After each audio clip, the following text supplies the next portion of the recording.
Hi, folks. I want to take you on a little tour of some of the guitars that I play throughout this course. And this one right here is a Model 27 that was made in around 1935, 1936, so right in there somewhere. And I found this, believe it or not, this is the only guitar I've ever bought, only thing I've ever bought off eBay. But found this guitar, it's never been played. And any scratches it has on it, I'm ashamed to tell you that they're mine at this point. These are beautiful guitars. Square necks are hard to find. Square neck Model 27s. But this is one, and you can see it's got it's pretty simple wood and a nice sunburst on the back, but nothing really that jumps out at you. But they were just beautiful sounding guitars, and Model 27s only had binding on the top. They had no binding on the back, as opposed to the later versions, the more expensive versions. The Model 27 was a $27 guitar. And as the models went up, that's what they costed. And like I played a Model 37 most of the time in my bluegrass past, and that was a $37 guitar, brand new. But this is a really great guitar, and it was used by Josh Graves, the Model 27. That is, he used a Model 27 a lot in the early Flat and Scruggs days, and there was even a fabled blonde top, spruce top guitar that was made by Dobro that he played on Randy Lynn Rag. And we don't know what happened to that guitar. Maybe if somebody knows, they can let us know, and we'll swoop in and grab it. This is the sound that I grew up with, and this is the sound that penetrated my heart and made me love the Dobro guitar. But it's just this sound is.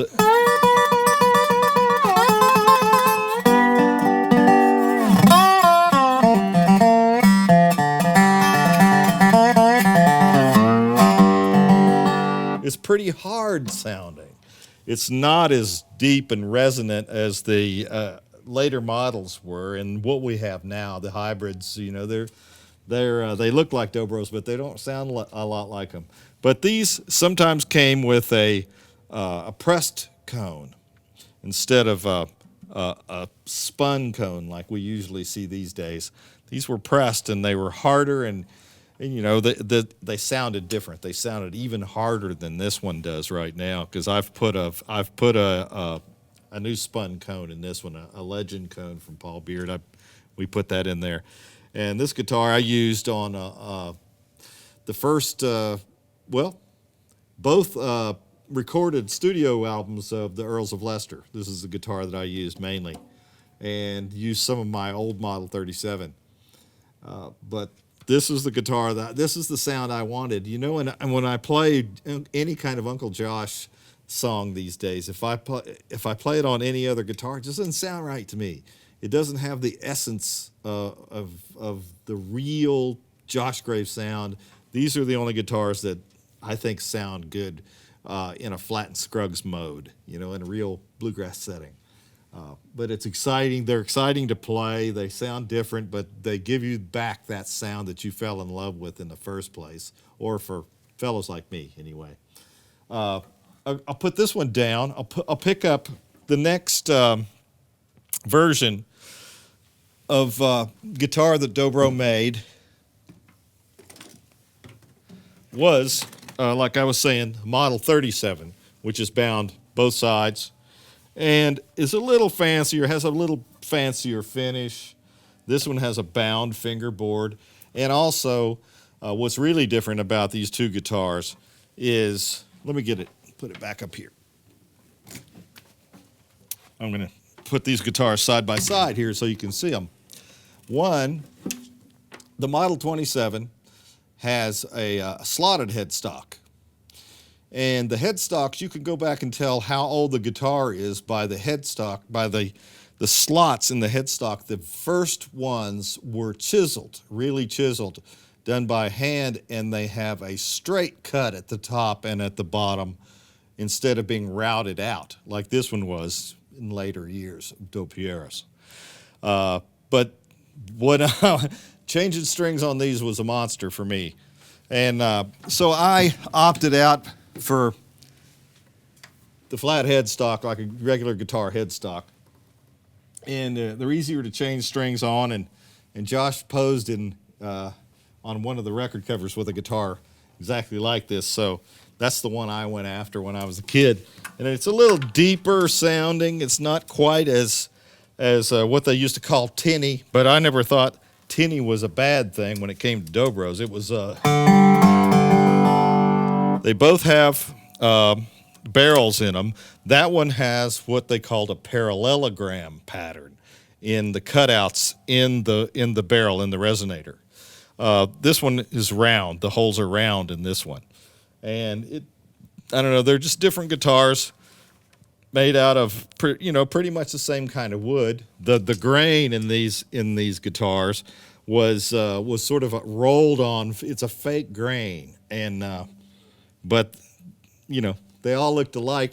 Same guy was rolling the wood and then filling in, and then they'd sunburst them a little bit. But they weren't really expensive guitars. I mean, the materials weren't that expensive until you got down to the metal parts, I suppose. But that's the old headstock. That's the one I like. That's the one I'm after. But just owning these guitars, everybody that plays Dobro guitar should own one of these old guitars. And if anybody's ever around and I've got one of the old ones, if you want to play it, you're welcome to it, because there's something different about them, really different. And it's part of the whole Dobro story. You need to have that too. Carry that around with you. But this guitar was more like.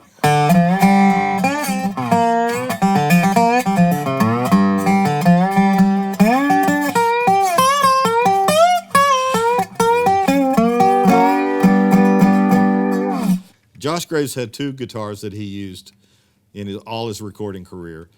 Julie, which was a Model 27, and Cliff, which was given to him by Cliff Carlisle, and in the late 50s, early 60s. And it was a guitar. It was a Model 37, and Josh later on had, if you see it, it's got seahorses. It's got seahorses inlaid in it right here. Bobby Wolf inlaid seahorses in it. I don't know who gave them to him, why he wanted them there, but hey, Josh Graves tell you, put seahorses in my guitar, you put the seahorses in the guitar. So Bobby did that, and this particular one has we're going to get really geeky here for a second. This particular guitar has a really skinny headstock, as Terry Bauckham called it, skinny peg head. And it doesn't flare out, at the top that much, or at the sides. It pretty much stays straight.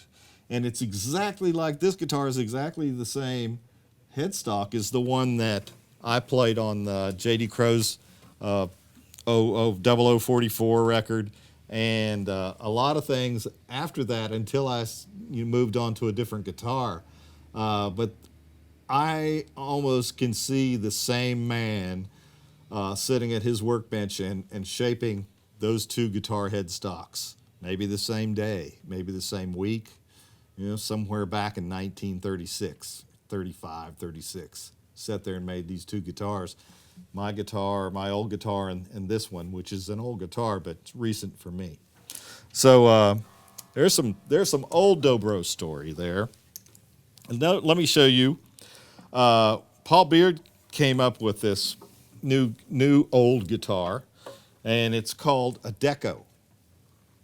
That's just the name of the brand name of the guitar. It's a Beard guitar, but it's a.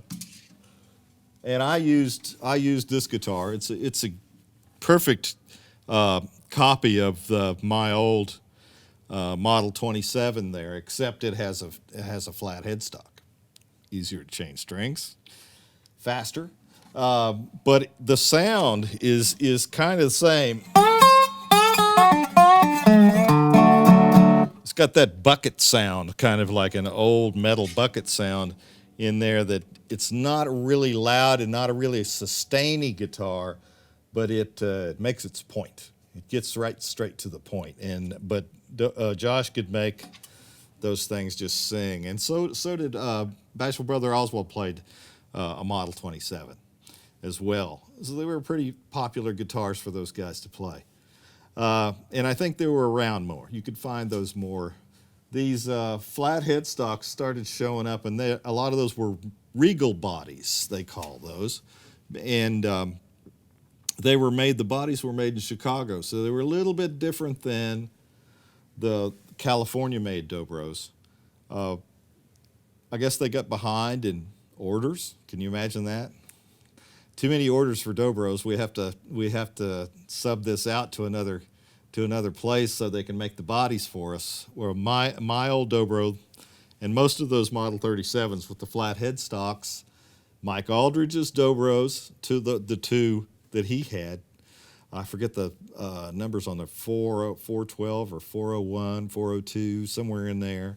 The old that guitar right there doesn't have one, but I have 202 and 212 at home that are Model 37. So they were made a little bit before my old one and Mike Aldridge's Dobros. Josh's, I didn't get the serial number off of Josh's, but it was I think more of a California-made body, just a little bit different finish on it, but they're kind of basically the same guitar. And so we've got this new version of the old guitars that Paul makes, which are just great knockout guitars. And I actually played this one on the Earls of Leicester live at the CMA music hall there at the Hall of Fame, at the Country Music Hall of Fame. We cut a record there. And I slipped this guitar, and I just got this guitar, and I slipped it in, I played it a little bit, and I thought, man, that sounds good. And the action feels better to me than my old Model 37, Model 27. So I'm gonna see if I can slip it past the guys. And I played the whole record. I did the whole record on this guitar, and the old Model 27 got to set on stage and watch. So these are interesting, though. I love talking about them, and we Dobro players love seeing them. We don't have to own them. We don't have to play them. We just want to see them because they're so rare.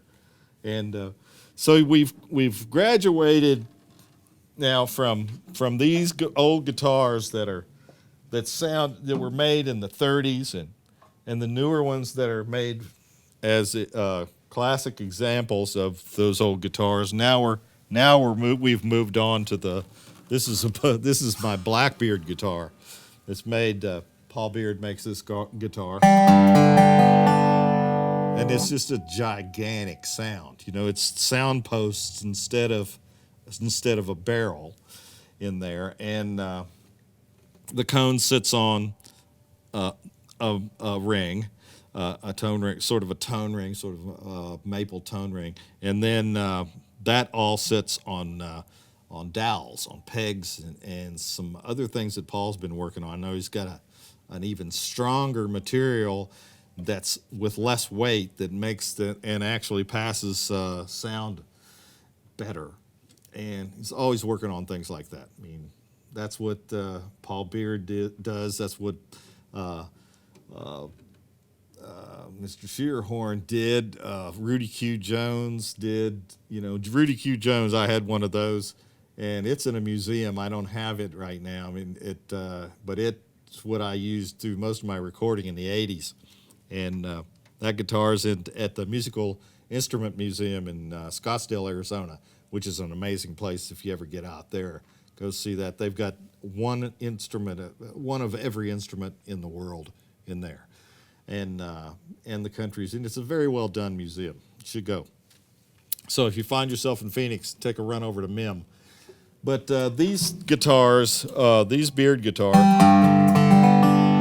and the Tim Shearhorn guitars, and there are lots of luthiers out there right now that are building great guitars. Wolf, we'll go through that. We'll touch on that later on. We'll get a list of all the builders that build these really wonderful resophonic guitars, as we call them now. And but you know, the Dopier brothers, when they advertised their Dobro brand guitars, they called them ampliphonic guitars. So because of the amplifier built into the guitar, which was an amazing thing for them to think of, and God, just pulled that one out of the air.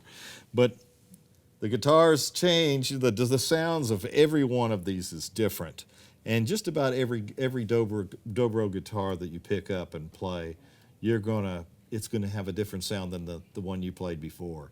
They're all different, and that's what I really love about them. They're not stock. There's not a stock sound there, and it's almost an EQ thing for me. If I want to play a guitar on a track that I need to slice through the track, I'll go for one of these older, thinner sounding guitars rather than the big ones that are just going to bog down in the bass and the electric guitar and acoustic guitar. You know, it's all the same frequencies, but these older guitars cut through that stuff sometimes, where one of these modern guitars can't go. So there you have it, a little detour along the way. Take a little break on your brain and just soak up some Dobro history.